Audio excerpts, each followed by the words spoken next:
এক ফকির এক কুকুরকে বলল, তোর 3টা খারাপ অভ্যাস রয়েছে। কুকুর জিজ্ঞাসা করলো, কি সেগুলা? তখন ফকিরটি বলল, 1 নাম্বার, তুই সব সময় দেওয়ালে প্রস্রাব করিস।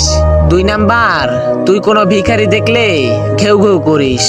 3 নাম্বার, তুই রাতে ঘেউ ঘেউ করে মানুষের ঘুম নষ্ট করিস।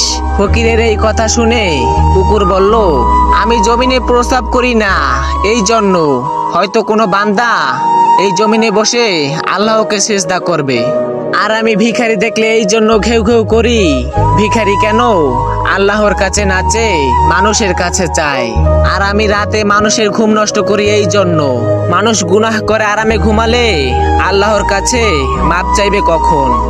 একটাবার চিন্তা করে দেখেন, যেই কুকুরকে আমরা দূর দূর করে তাড়িয়ে দেই, সেই কুকুরও আমাদের নিয়ে ভাবে, আল্লাহকে ভয় পায়, কিন্তু আমরা মানুষরা সেটা পাই না।